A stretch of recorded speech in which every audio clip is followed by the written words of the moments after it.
Welcome to CATEX TV. My name is Frank Fortunato. Today is Thursday, December 15th, 2011, here in Princeton, New Jersey.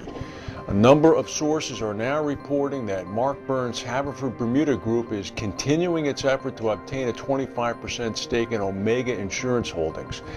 The most authoritative one seems to be the Royal Gazette down in Bermuda, where Jonathan Kent has a pretty good finger on a pulse here. He's saying that, in fact, as of yesterday afternoon, Omega had not yet responded to the new offer. The new offer is the same as the last old offer, which is 74 pence per share. It represents a 32% premium over Omega's closing price of 56 pence a share yesterday on the LSE.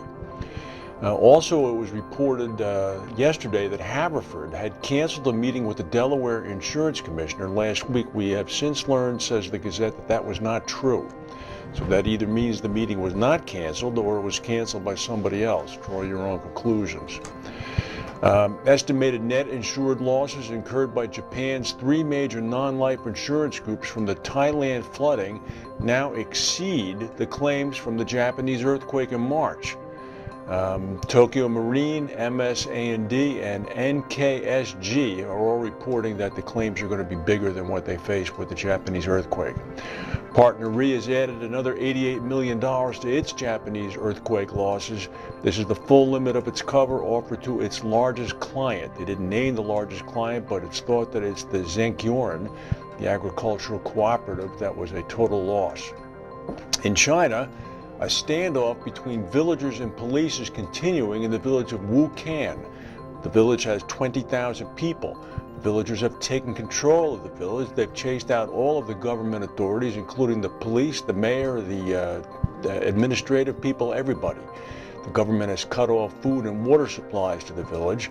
And the police tried to retake the village yesterday with 1,000 armed police firing tear gas and water cannons, but they were beaten back.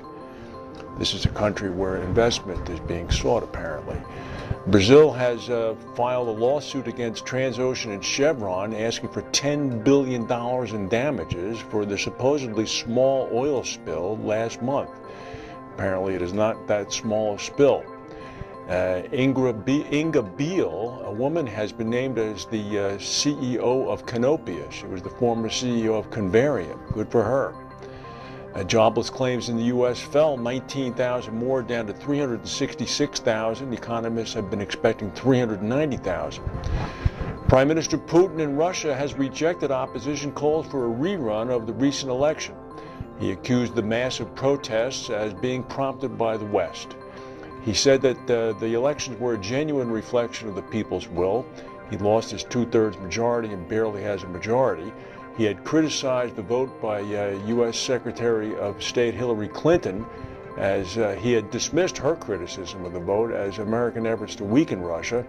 He said, "We, of course, have nuclear weapons and they fear our independent foreign policy."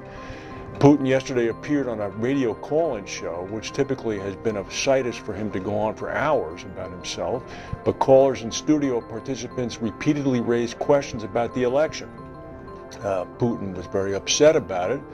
He said that the protests were being prompted by people such as Senator John McCain, who had goaded him on Twitter, saying the Arab Spring is coming to a neighborhood near you. Putin said McCain has the blood of peaceful civilians on his hands. He can't live without the kind of disgusting scenes like the killing of Gaddafi. He referred to McCain's role as a fighter pilot and a prisoner of war in Vietnam.